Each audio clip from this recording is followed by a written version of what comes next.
Hello, citizens of Gotham. My name is Graham Elwood, and you are watching the Bitcoin Vigilante. So Bitcoin broke the 100,000 barrier a couple days ago, which was unbelievable.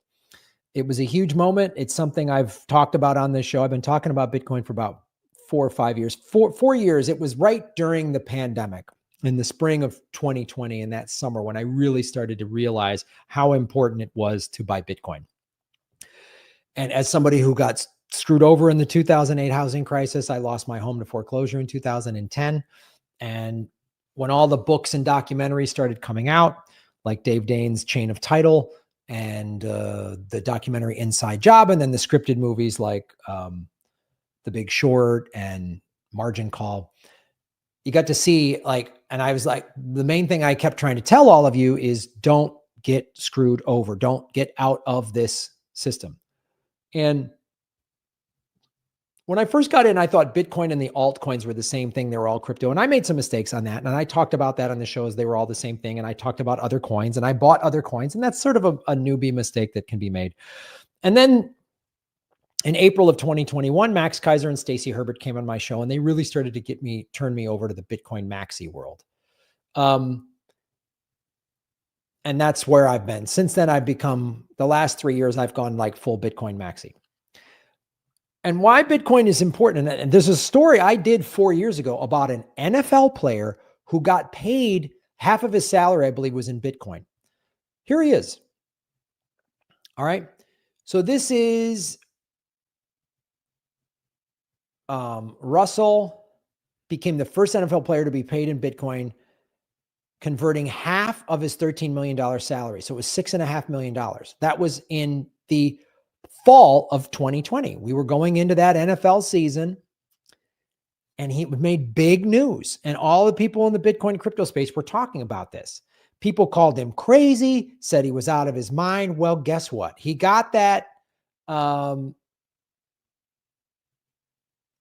was $6.5 million, roughly at $20 million. His 6.5 million is now worth over $24 million. So many of you are like, oh, am I too late? No, you're not too late.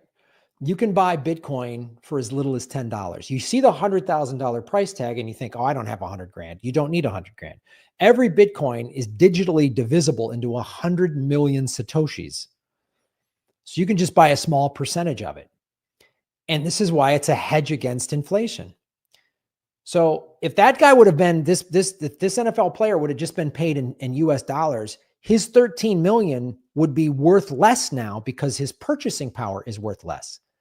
13 million would not buy as much into 4 years later, right? So when you buy Bitcoin and Bitcoin price goes up, your purchasing power goes up.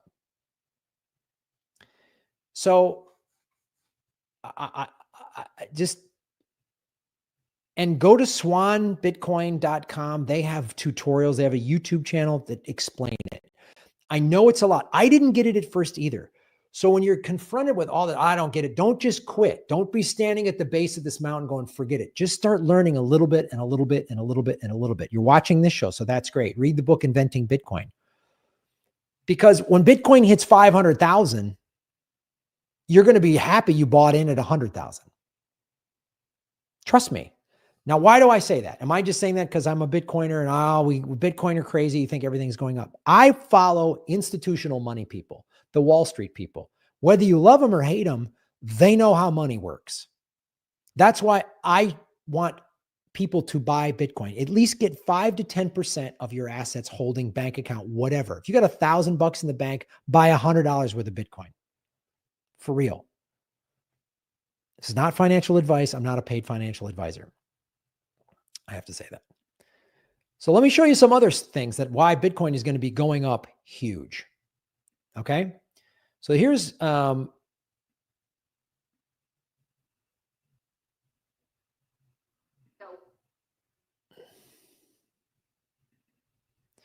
this is Natalie Brunell, who I follow. She's a Bitcoiner. And this was on, this is what I'm talking about. So these are on these shows like CNBC. So 5, 6, 7 years ago, CNBC and Bloomberg and these people were like, Bitcoin's ridiculous. They're not saying that anymore. What's your price target for Bitcoin? So I think in the short term, we're going to see one of two cases. The first case is we're going to have some sideways action between 110 and downwards to 80, and we'll see some chop. The second scenario, and that will come either in the short term or in the medium term, is once we have the Bitcoin Act, which is currently under consideration, passed, where the US government will be buying Bitcoin into its reserves, as well as other countries and other corporates for their treasury assets as well, we could see a 500K Bitcoin or $1 million Bitcoin. The sky is really the limit here. And why? What would drive it there? So Bitcoin is inherently a scarce asset. You only have 21 million Bitcoins.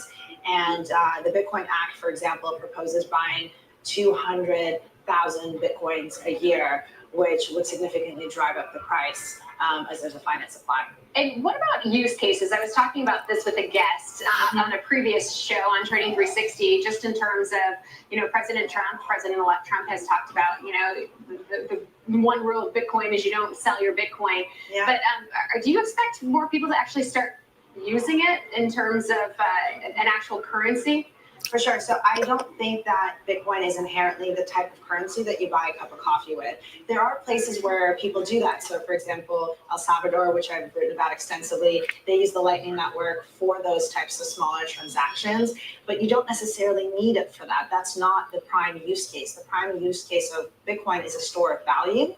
So when we think about money, there's usually three characteristics that people ascribe to money, the economists ascribe to money, and that is method of exchange, unit of account, and store of value. So there's thousands of methods of exchange around the world. Every currency around the world is a method of exchange. Unit of account, however, there's only a handful. There's the dollar, there's the euro, there's the yen, and now there's Bitcoin. But when you talk about store of value, none of those things are considered stores of value because of their inflationary properties. So if you're a high net worth individual living in the US, you're not storing your value in a case of cash. You're storing your value in buildings, in businesses, in sports teams, in gold, and now in Bitcoin. So Bitcoin is that similar type of property. It's just digital, which makes it that much easier to move, to sell, to trade, to transfer it across borders. So it's basically digital it's property but improved. And how much of a portfolio do you think should be allocated to cryptocurrency at this point? And has that changed now that we have a very pro-crypto president coming into office? Absolutely. I think if you don't have at least 10% of your investment account in Bitcoin or Bitcoin-related assets, you're going to fall significantly behind. Okay, did you hear that? If you don't have 10% of your assets, you're going to be significantly behind. Okay, so this is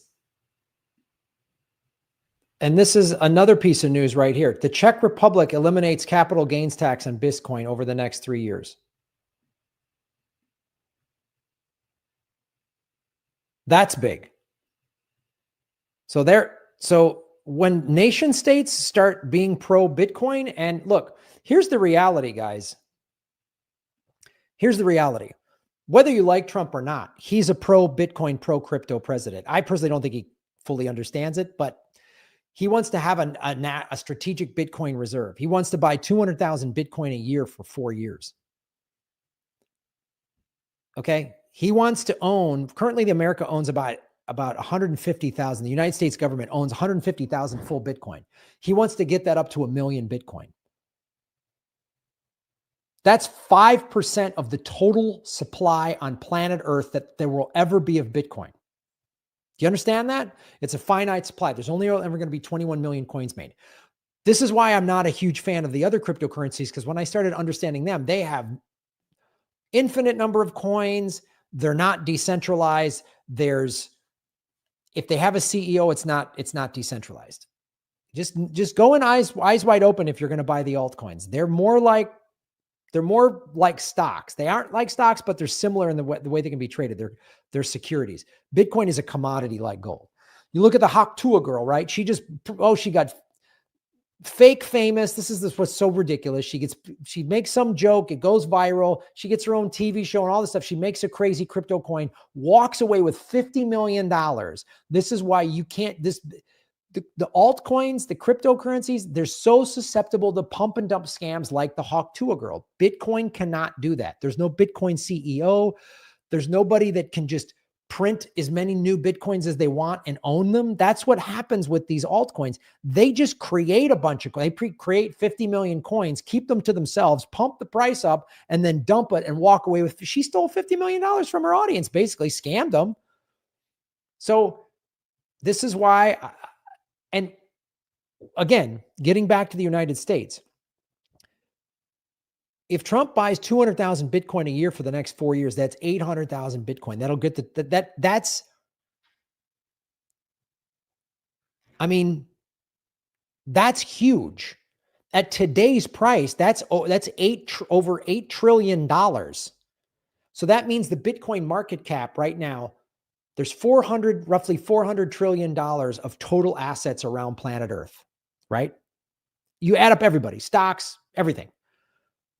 Bitcoin right now is about 1.9, just under $2 trillion of the market cap. So if it goes from 2 trillion, you add 8 trillion to that, from 2 trillion to $10 trillion in market cap. That means people are taking their money out of other investments, gold, stocks, 401k, real estate, whatever, and putting it into Bitcoin. Do you understand that? Because so that means Bitcoin will go from 2 to 10. That's a 5x. So that means Bitcoin going from 100,000 a coin to 500,000 a coin in the next 4 years is not outlandish. That's not a crazy prediction, because that's just simple math. Again, whether you like Trump or not, that's what he wants to do.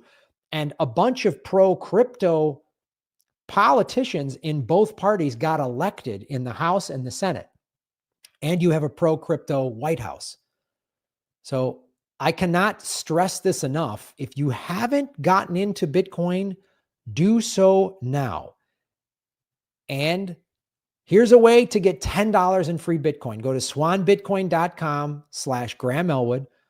This is not a paid advertisement. This is if you buy $100 of Bitcoin, you get $10 in free Bitcoin, and I get $10 in free Bitcoin. It's an affiliate code. And Swan Bitcoin is a Bitcoin-only exchange. So are they a full sponsor of the show? Not really, but I'm just being full transparent. You get 10 and I get 10. So you're supporting the show, and you're starting your journey on getting out of the central banks. I've been telling people this, my friends, and some people just kind of, all right. And the people that have listened to me have been calling me up this whole week, texting me going, dude, 100K. I'm so glad I listened to you. I'm glad I listened to other people too. I had a huge chunk of Ethereum earlier this year, and I was like, I don't want to wait for Ethereum. And I converted it to Bitcoin, and it's done so much better than even Ethereum's doing okay right now. It's about 3,900 a coin, but it's still, Bitcoin is the master. Bitcoin is digital gold. All the other altcoins are like digital stocks, just in that simplistic terms. And look, some of them have technology and they use different things. And okay, if you want to research, that's fine, but they're just so susceptible to scams. This Hawk Tuah girl thing is such a prime example. She's running a scam. She just scammed her audience out. So when you see these, this is what happens. We all fall for this, a lot of us. You get into the crypto space and you're like, oh, this coin and that coin. And everyone wants to buy some coin for 8 cents and see it go to $1,000. And you got 10,000 of these coins and you're like, I'm going to be a billionaire overnight. And you get caught up in that hype and that casino greed. Don't do it. I have liquidated all of my altcoins and converted some of them to Bitcoin, and some of them I had to pull out for cash for various reasons. Like I funded my manifested comedy special. I cashed out some crypto for that, but I always put a little chunk into Bitcoin. Just buy a little bit of Bitcoin and you'll be happy you did. And don't worry about, oh, I should have bought more when it was at 20 or 50 or 60. Just be glad you bought it at 100. When it's at 500, you go, I'm glad I bought it at 100. I haven't been wrong on this, have I?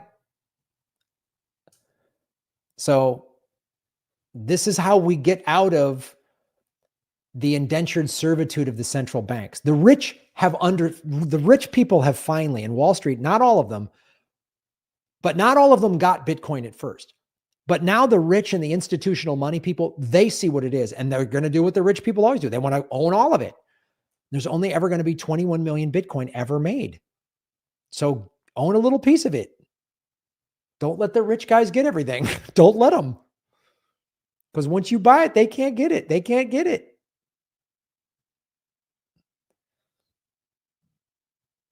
And I guarantee you in the next couple of years, I'm going to buy a house with Bitcoin. The house that does that Bush and Obama let the banks steal my home. They let the banks steal my home. And I'm going to buy a house with Bitcoin. That's my goal. So buy your own Bitcoin, support the show. And also Swan Bitcoin will tell you how to self-custody, which is move it from an exchange to a wallet. Think of a cold wallet as like a safety deposit box. An exchange like Swan Bitcoin or Coinbase or one of the other ones is like a bank. So they could play around with that. They could gamble with your money. And then you go to get it and it's not there. This happened to BlockFi. They got stung hard by the Sam Bankman-Fried scandal. So buy it, move it to a cold wallet, get it off the exchanges. There's all this great information out there for you to study and learn and give yourself financial freedom. I'm telling you, man. When I started talking about Bitcoin 4 years ago, it was at 10,000, 15,000 a coin. It broke 20,000 and everyone went nuts. And now we'd all be praying for 20 grand. And when it hits 500,000, 100 grand is going to seem like a deal. Or don't buy it. I've lost viewers from talking too much Bitcoin. They don't want to hear it. This is empowered. I'm coming out with a book called Bitcoin for Activists. And that's going to be out the beginning of next year, in the next month or two. So get educated. Lefties, get educated. Think the way the rich do, not in terms of screwing people over, but at acquiring assets so that they want us all in some shitty job with a debt up to our eyeballs, barely getting by. Then we're at their mercy. Okay? Start educating yourself. Do what I did 4 years ago. I said, I got to learn this Bitcoin thing. I didn't get it. So I started watching at least 10, 15 minutes just a day, a couple of YouTube videos, kind of figured them out. Started to learn it. Okay? Go to Swan Bitcoin's YouTube channel. Watch what they're saying. Follow Michael Saylor. Follow Max Kaiser. Follow them. Listen to what they're saying. Follow Stacy Herbert. Follow these people. You're not going to agree with all of them politically. A lot of them are libertarian or center right or whatever. That's fine. But they understand Bitcoin. They really do. I hope you get it. That's our show, ladies and gentlemen. Like, share, subscribe. Have a wonderful holiday season. Don't forget the Socialist Christmas with Graham Elwood is available now for downloads. You can buy it right now on Amazon, iTunes, and Spotify. And the vinyl album, which has a bonus track, you can pre-order that on Amazon as well. So thanks for watching. Follow the money, connect the dots, get the truth. Stack sats, buy Bitcoin, and shave your knuckles for justice. That's how we make Gotham great again. Boom.